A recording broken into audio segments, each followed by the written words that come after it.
So as Kathy said, Kathy Chanka, my name is Mark Feldman. We're volunteers. We're Shine volunteers that work here at the Walpole Center. We see people every Tuesday. What we want to do is talk about Medicare kind of 101, a little background on what Medicare is, how it works. We're not going to solve everybody's problems tonight, but you can certainly make an appointment to see us if you want to delve into your own particulars, okay? So for that reason, we'd like to ask the whole questions until we're kind of all done. That way we know we get through all the material. You can count them. There's about 25 slides here. And as soon as we're done, I'm going to go through the first half, then Kathy's going to speak about the second half. So roughly, I'll talk about Medicare, how it is, how it's built, you know, how it kind of works, some of the definitions and names you hear, and then talk about Part A. And then Kathy's going to talk about Advantage plans and Part D plans. So, are we all set? She all set? She's good. Yeah. Okay, all right. You're slow in the front. That's a fact. So I guess we'll just start at the beginning. As Shine counselors, what does that mean exactly? What do we do? Kathy's background's in finance. My background is I'm a pharmacist. But we both retired a couple years ago, and we were trying to figure out our Shine, our Medicare, so it became apparent that, wow, this stuff is confusing. Is there something dinging here? Yeah. Oh. Yeah, if you could turn off your cell phones, please. I did. I shut it off, Okay. but my alarm went off to make sure you can. So that's when we both figured out that, you know, Medicare is a very confusing thing. We figured it out. Uh-oh. We've got a pen disaster up here. We figured it out, but then we found out also about this program called Shine, which is serving the health insurance needs of everyone. It's a federally funded program that trains people across the country. So we come here, but there are Shine counselors that work in Westwood, Canton, Framingham, and then Nashua, New Hampshire, Dallas, Texas. So it's a national program. The government sets aside money, not a lot of money, but some money to train people with a small staff that creates the training programs and so forth. The role is to provide you with unbiased information, help you work through Medicare. How do you pick what you need? How do you make sure you're maximizing value and things such as that? We also are really busy right now when it comes to Part D because there's a lot of questions about open enrollment, what plan should I be on? There's a number of other things you can see here as well. We help screen with people to see if they're available or they're right for public assistance programs like Mass Health. That's part of what we do, but our role is not to help all Mass Health people. It's Mass Health people that are also on Medicare. So there's a combination there to kind of limit what we actually get involved with. Kind of starts with getting your Medicare card. And I assume that you're all familiar with the process. Most often people go down to the Norwood Social Security office to sign up.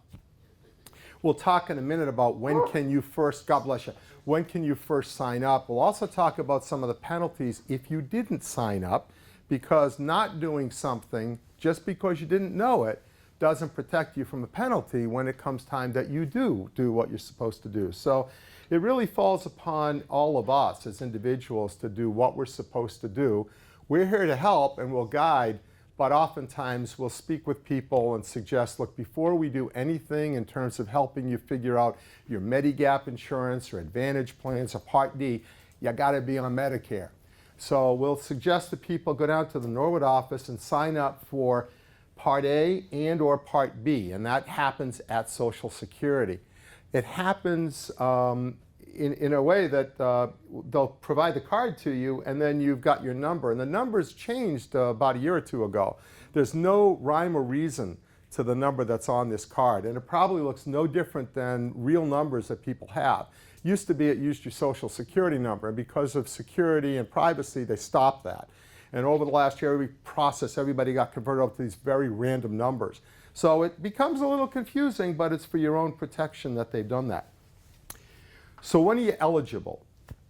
Well, anybody that's 65 and greater is eligible for Medicare. We're going to talk in a little bit about, I may be eligible, but do I want to get Medicare? It's kind of the same thought of Social Security. I may be eligible, but I don't want to take it right now for some reason. So the number one reason why people are 65 and they don't necessarily think they need to sign up for Medicare is because they're still working. They say, well, I've got insurance from my employer. Why do I need Medicare? Well, actually, people do sign up for their Part A which is free, which is their hospital. We'll talk about that in a minute.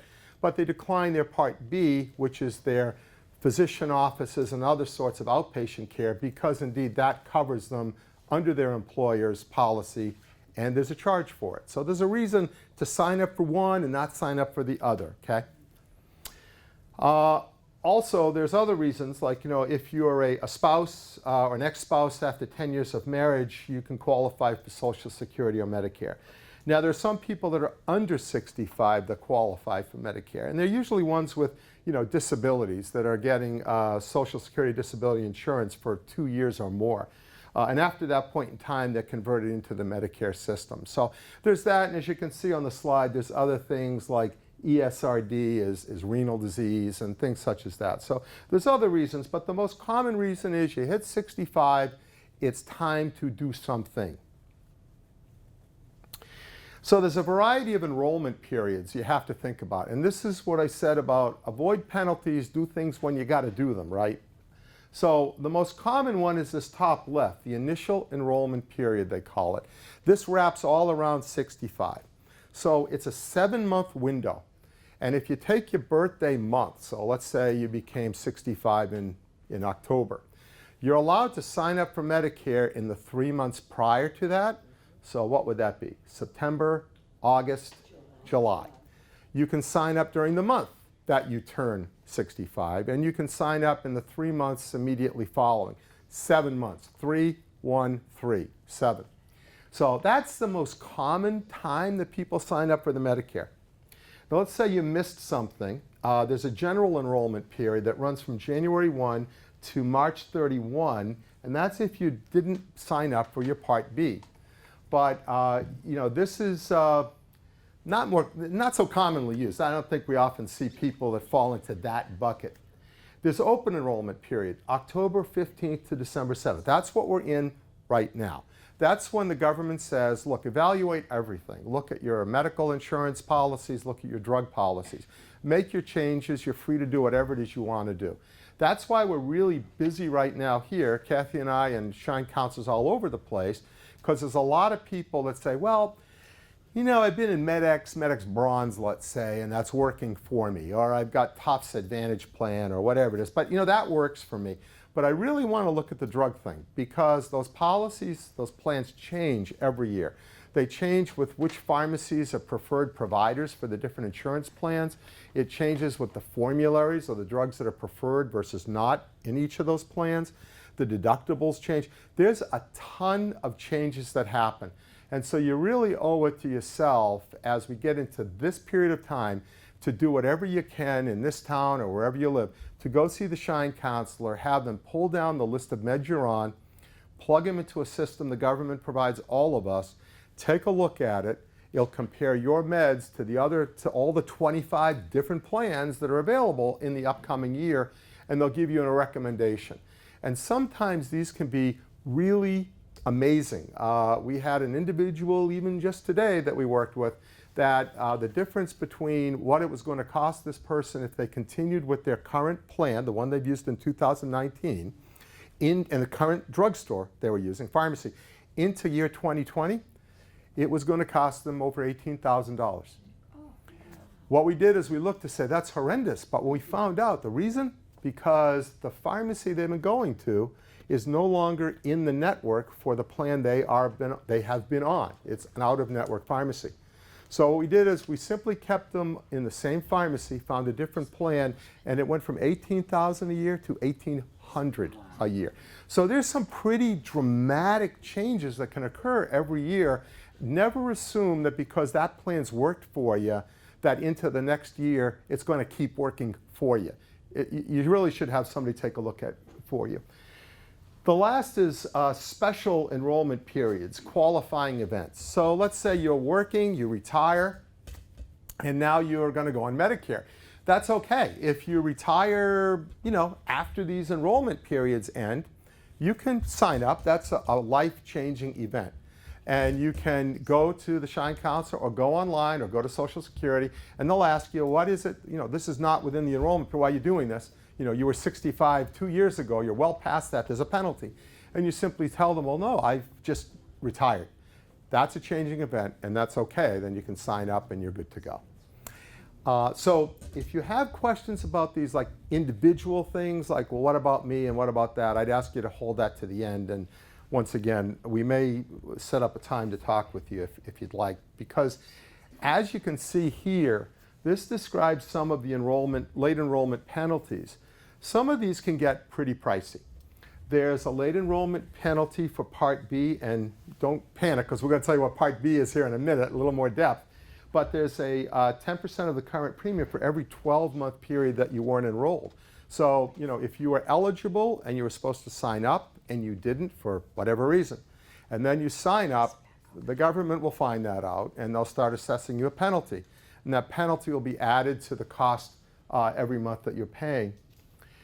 Also, Part D, if you say, and one of the things Kathy and I hear very commonly from people is, well, I've been on Medicare for 5 years, I didn't take any meds, so I didn't see the point of getting a Part D drug plan. Didn't need it, didn't take meds. Not a good idea, because the government says this is not a mandatory plan, but you really have to do this. I haven't quite figured that out, but that's how it works. So although they don't come and arrest you, they are going to penalize you. And they're going to penalize you, as you can see, in 2020 at the rate of 34 cents per month for each month you did not pick up a Part D plan after you became eligible for your 6 days after you became eligible for Part B. So Part B, of course, I needed that. I signed up for it 2 years ago, but I didn't sign up for the Part D. I took no meds. All of a sudden, you're taking meds. Go to the pharmacy. It's ridiculously expensive. Pharmacist, nice person. All pharmacists are nice people. And this one tells you that you really should get a Medicare plan because, you know, the price comes way down. So you explore it, you sign up for the Part D plan, all of a sudden, you're getting a penalty. Sometimes the penalty costs more than the premium did. It's still a better deal than paying out of your pocket, but you could have avoided that whole thing by just signing up for a low-cost plan when you were supposed to pay the $14 a month or what have you and avoid that big penalty later down the road. So we've said a lot about like Part B and A and C and D and Q and R and ST. What does all that mean? There's 4 parts to Medicare, and this is important to keep in mind. Part A is hospital insurance. That pays Brigham and Women's for every day you occupied a bed. So that's admitted. That's not I went to the clinic, went to the ER, went to somewhere else, ambulatory surgery. That's frankly admitted in the building. You're in that hospital overnight. It doesn't pay for the doc services. It does pay for the meds, and it pays for the other stuff that you needed while you were a patient in that hospital. That's Part A. Part A is free. The government doesn't charge. Yeah, Kevin. But the deductible with it. Yeah, but there is a deductible for this. So you're not going to pay a premium if you've worked, you know, in your work life. You know, there are people that do pay a premium generally because they haven't worked enough work units. That's few and far between. I don't think we've ever even seen one. So for most of us, Part A will be a free premium. But there is a deductible or a copay if you're admitted of about $1,400, okay? So that covers that admission. You say, wow, you know, $1,400. I thought all this stuff was free health care. Well, Medicare is not free health care. Don't let anyone make it. Medicare for all is not free health care. But that's Part A. Part B, there is a premium. You pay about $135 a month to have this coverage. But for your $135 a month, it only covers you 80%. So you go to the doc, charges you $100. Medicare says we won't pay $100, we'll pay $80. The doc says fine. 80% of $80 is paid by Medicare, and 20% of $80 comes to you as a bill. So we got 2 gaps that are already starting, right? One is that $1,300, $1,400 deductible if you're admitted. The next one is the 20% in Part B if you get doc visits, durable medical equipment, x-rays, lab work, anything done as an outpatient. 2 gaps coming up already. We want to fill those gaps. And so we're going to talk in a minute about something called Medigap insurance. You know, that's not rocket science. Obviously, it's filling that gap and a few others. So we'll talk about how that works. But before we do, I want to jump over to far right, Part D. Part D is pharmacy, okay? That's getting your prescriptions filled at a retail store, whether it's Walgreens, CVS, Wegmans, Big Y, you know, whatever it is. That's what that covers. And the types of meds that we get covered range from anything like really cheap antihypertensives or statin drugs for your lipids and things like that, to really high-tech things like drugs for psoriasis, drugs for multiple sclerosis, drugs for chemo, and so forth. So there's a big range in price, and they call them different tiers of drug, and it has a lot to do with what you're going to pay. But for our purposes now, that's one more sort of gap, because this Part B and Part A don't cover that. You're going to need a separate insurance policy just for Part D, just for pharmacy. And it may not even be the same insurance company you use to buy or fill that gap that was created. Now, I'm not going to say anything about Part C right now, because Kathy's going to talk about that. We call that Medicare Advantage. That's one way to fill that gap. You know, the hospital gap we talked about, the 20% gap, even the pharmacy gap. All those gaps can be covered with programs called Advantage, and she'll get into the details of what those are in a minute. But if we go back to this original Medicare, the Part A and the Part B, some of these things, you know, as we said, there's costs. I mentioned the premium for Part B is $135. Now, that can change. The government sets that rate. So it went up last year a couple bucks. It might well go up again this year. We don't really know what it's going to be, but we'll find out. I don't remember where we're going to find out. Usually if there's a cost of living increase to Social Security benefits, that will go up. So what Social Security gives, Medicare taketh away. Okay, I got it. Okay. And there you go, folks. So, and that gets deducted from either your Social Security check if you want to, and if you're drawing Social Security, or you can pay that by just paying a bill. You know, have them send you a check, and you can do that. But remember, there's no cost for Part A, so you're not going to get a bill for A. You would get the bill for the Part B. Let's see. We mentioned the deductible, the $1,364 in Part A, and the $185 in Part B. So that $185 is important. Another gap. Count them. Count the gaps we got here, folks. So Part B, remember, said gap 1 was the 20% that doesn't get covered. The other gap is automatically everybody has a $185 deductible that they pay once a year. You know, you pay into it. So remember, we talked about that scenario of, okay, the doc gives you the bill for 100, Social Security says we only pay 80, okay, they pay 80% of 80, you pay the balance of that. That amount you paid and other payments that you have, they keep adding up until you've hit $185 in that year. Once you hit $185, then other things happen. Then you get the full coverage, okay? There are other copays, we mentioned that. And the last thing here is something called income-related Medicare adjustment. This is really interesting. This is what happens to that $135 if you made a lot of money. And I think $170 grand filing jointly for both people 2 years ago is the graduation for that. So let's put this in perspective. I just retired. What's my income? But when they look at whether I'm paying $135 or not, they look at my income tax from 2 years ago.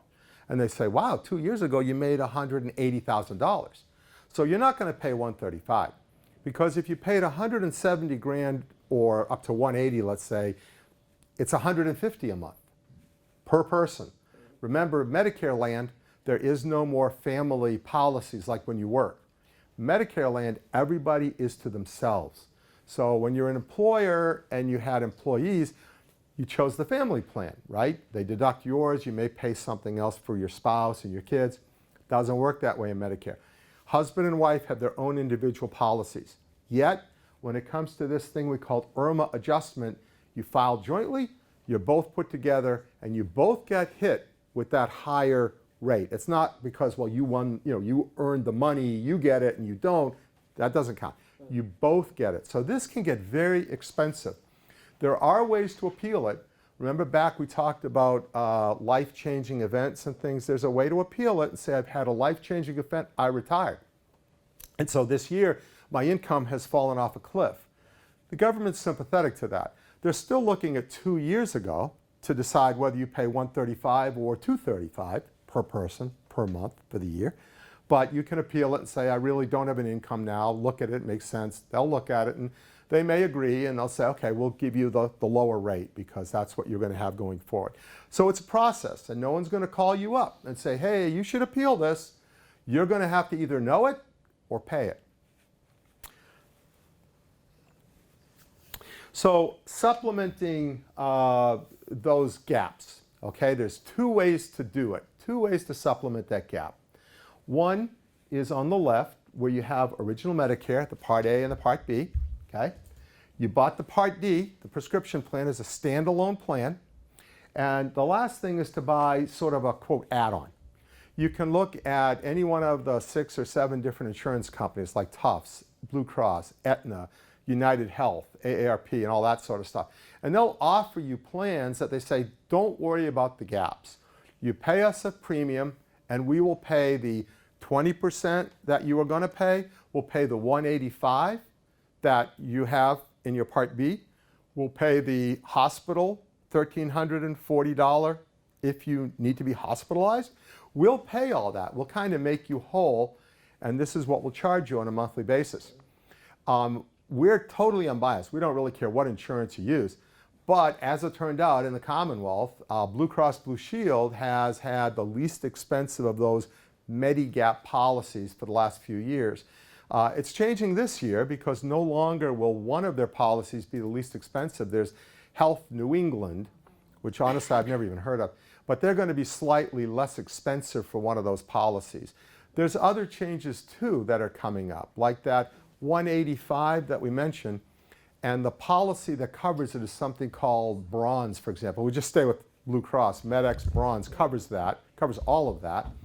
But because of government laws that were put in place a number of years ago, I believe under the Obama administration, there have been time changes in Medicare that are coming due every year. One of the changes is no longer will that insurance be sold to people that are eligible after January 1, 2020.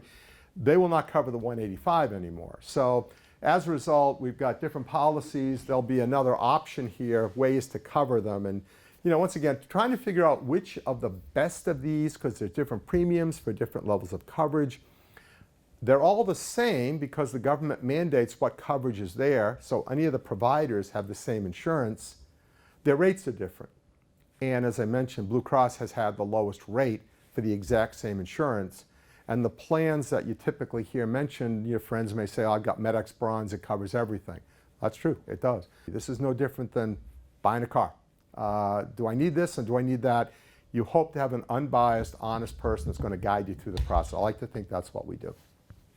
Medicare Advantage, another way to replace it. They squish the coverage from the A, B, the D. They throw in other bennies like vision, dental, gym, not gym, but the gym membership, things like that. They put all those things together and they give you a premium to cover it. And they usually advertise zero premium. Some of that, you got to once again know what it is you're buying, but a lot of advertising going on at open enrollment. That's when these insurance companies tried to pick it up. Kathy's going to talk to you more about the ins and outs of that. So there's other ways to supplement Medicare. Some people of low income might use Mass Health or state Medicaid. Retiree group health plans, there's some plans like that when you retire, they say we've got you covered. You may or may not be covered, so we want to make sure about that. The VA is another place that has alternative care for people, not only as a provider, but from an insurer perspective. One of their most busy programs of the VA is their pharmacy plan. I know, I used to direct the pharmacy VA program across all of New England for a few years. So it's one of the busiest mail-out pharmacies in the country. But another option for people that are vets that are eligible for that. So I mentioned there's different types of supplementation for that, okay? Not going to go into this in a lot of detail, just to let you know that there's something called Core and something called Supplement 1. Supplement 1 is the generic term for like MedX Bronze. So you can see what it means here. 7 companies, standardized policies. The government said anything we cover in original Medicare, you have to cover. And the gap was 20%, you have to fill the gap. So there's not a lot of imagination. The policies are the same from company to company. It's just the rates they change. Why would the rates be different? because they have administrative costs. Some may be higher than others. Some may want to have a bigger footprint of covered lives than others. There's a lot of different reasons for it. So, but that rate may change, but it fills the gaps. More gaps are filled with Supplement 1. Foreign travel, things like that are covered here, whereas they're not covered with other policy alternatives. Let's see. So there are some other subtle differences here. Once again, I'm not going to go through the detail, but you've heard a lot of this already. See that Part A deductible for hospital stays, 1 to 60? That's the 1364 I'm talking about. Core plan doesn't cover it. The bronze plan does cover it. Am I going to pay more for the bronze? You got to believe it, because they're giving you more coverage. There's no free lunch with any of this. Now you may say, I don't want to worry about being hospitalized to have a bill of $1,300, which could be multiple 1,300s, depends how often you're hospitalized. I'll pay the $100 more per month for the policy that covers me. Others may say, I don't want to do that. So, you know, once again, there's choices that have to be made, there's differences you have to look at, and we can help you kind of ferret through. I mentioned there's changes coming in 2020. We just learned about this week in a regional meeting about open enrollment. So we're even waiting for more details on this. Supplement 1 is that bronze plan. After January 1, 2020, if you become eligible for Medicare after that date, you can't even buy this policy anymore. It will not be available to you. Supplement 1A is what I mentioned is a Sapphire policy. And basically the biggest difference here is that is not going to pay the $185. So the premium's lower. You pick up the $185, and honestly, if the premium's a lot lower, and maybe you have to pay $185, it may be a better business deal for you to do that. You know, it kind of depends, more to be determined. And then core, no changes in the core policy. Okay, I'm going to turn over now to Kathy, because I have probably bored the heck out of you. But she's going to talk to you about Advantage plans, and then she's going to get into the Part D, the pharmacy plans, and then talk a little bit about places for help, support, things like that. Obviously, we're one of those, but there's other sources of information too. And then we'll open up for any questions you got. Okay? All right, Medicare Advantage plans, also known as Part C. You hear that especially on the TV, Joe Namath, I get all the benefits I deserve, all that sort of thing. They have many, many additional benefits in them that some of the Medigap policies don't cover, but they also have many, many times when they have their hand in your pocket. There's co-pays, deductibles, perp day, hospital pays, percentages that they cover your drugs, what they don't cover. There's a lot of money. A typical zero premium plan, and I'm just going to quote the Aetna plan, zero premium. You're still going to pay the $135.50 or whatever your IRMA number is, and you're going to pay no additional premium. Who in this room has ever heard of an insurance company that says, don't give us anything and we're going to roll out the red carpet?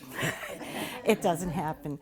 So with a zero premium Aetna plan, you have the risk out here, if something goes wrong, outside of your prescriptions, of a $6,700 annual deductible. That's your out-of-pocket exposure, not counting your prescriptions. So many, many people juggle that. To me, insurance is first an emotional decision. Can I put my head down on the pillow at night and not worry about what's going to happen to me should something happen to me? Then it's financial. What can I afford? How can I cover all my bases? What can I afford? Those are the two main ingredients in making the decision. The Part A plan, the Part C plans include the Part D, the drug coverage. They have other benefits, some have dental vision, and you have to screen those to see what's exactly going on. The premiums vary greatly, and they may be restricted into networks and require referrals. A lot of people would prefer to have control over where they go, how they go, and that's what it works. Open enrollment for Medicare Advantage plans has been, a new window's been open, so if you make a decision now about going into a Medicare Advantage plan, And then you think about it after the fact and you're home saying, I'm not really comfortable with this. They have now opened a period from January to March that you can change your mind and move to a different plan. Other than that, you're stuck for the year unless you have a special enrollment period that opens up. And a special enrollment period, well, we just happen to be in the town of Walpole, so a special enrollment period would be anybody who's leaving incarceration. They'd get a new open enrollment period. Okay. There are few other things. If a federal employee has given you wrong information, you've got a special enrollment period. Okay. One of the things you can't do during that open enrollment period is you cannot switch from original Medicare prescription plan to a standalone plan. You can't make that change. And you cannot switch from a standalone plan to a Medicare Advantage plan. Why? I don't really know what the theory behind any of that is, except they want to be able to keep control of their costs. And insurance companies, it's their advantage to be able to restrict what you're going to do. Unless you see here you have a special enrollment period, which I've named a few. Another special enrollment period is if you move to a 5-star plan. So if you're on Aetna and you really don't like the way it's working for you, you can move to a Tufts plan. Tufts is the only company that has a 5-star plan within the Massachusetts Medicare Advantage plans. Okay, the Medigap versus the Advantage. The Medicare, which is the Supplement 1 or the Supplement 1A, whatever you're eligible for, has a higher premium. If we just round it up, it's $200 a month for the premium. In most of instances, out of the 8, it's roughly about $200.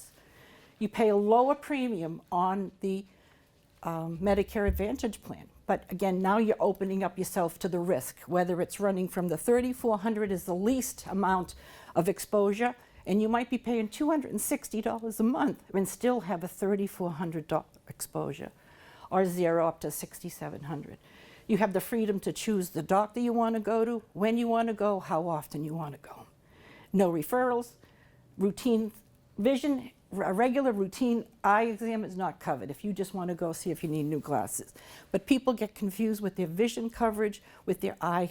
If you have an eye problem, cataract, glaucoma, those are health issues. Those are not vision issues. The vision is strictly, can I go and see, get myself a new pair of glasses. That's it. But these Medicare Advantage, Medigap policies do sell a rider for a couple of bucks a month that would cover that. And you can go anywhere.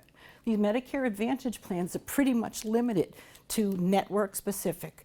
You'd be covered in an emergency situation if you were down in Florida, but you wouldn't be covered if you got a bad sinus infection and just needed to go see the doctor. That's not emergency. Okay. How to choose a standalone Part D plans. And there are 10 different companies that each of those companies have 4 or 5 different plans available. WellCare, value WellCare, non-value welfare, it's just a number. There are 26 available plans in 2019. There are only 25 now. So what happened is there was a number of Aetna plans last year. Well, as we know, CVS bought out Aetna. So they can't be the preferred pharmacy, sell the insurance, and buy the drugs.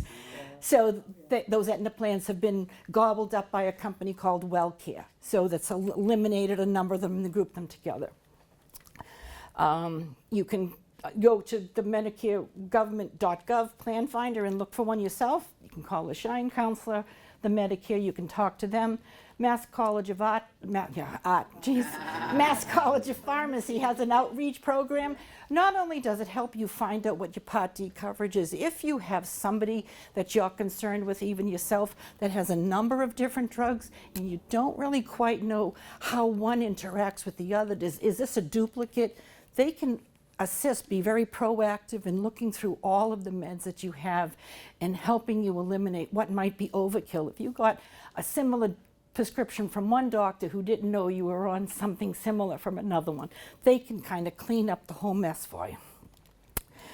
They have preferred pricing within the pharmacies, within the plans themselves. When you look at them, you'll be able to see who's the preferred pharmacy. In many instances, CVS comes up as, in most of the plans as a preferred pharmacy, but Walmart and actually Big Y now is coming up more and more in this area as the preferred pharmacy in many of the plans.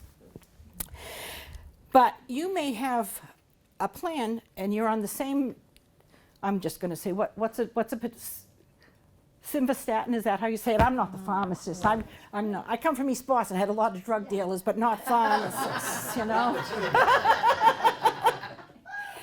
So if you're on Simvastatin, all right, and you have WellCare value script, you might pay, and you go to CVS, you might pay $1.18. But if you bought that same drug at Walmart, you might pay $3.82. Just because it's the same particular drugs, dosage, everything, each of the different pharmacies have different arrangements with the insurance companies. Okay, in 2019, we have some of the changes that are taking place for 220. Deductibles for your Part D prescription drugs are going up. Now those cover not the ordinary everyday sort of drugs that we all take. These are when they start to get to tier 3, 4, and 5 drugs, when the deductibles do kick in. And this is a big one that's changing. We've all heard of the donut hole. That's the initial coverage limit, and that's when you and the insurance company, you're starting out, you're buying your insurance, you're starting out as a partner. And the partnership arrangement, original arrangement, is you're going to pay X, Y, Z, and we'll pay so much. And then once that dollar amount that they've paid together reaches, in 2020, reaches $4,020 in retail cost, insurance company says, all right, partner, we're going to step back for a little bit. You're going to pick up more of the cost of this until we reach the $6,350, and then you step back and we'll start picking up more. That's what the donut hole is. There are ways to cover if you do get in the donut hole. There are a state program called Prescription Advantage, which is an income eligible program, but most people are eligible for one tranche of it or another. It's very important to look into that because your insurance company would get billed first.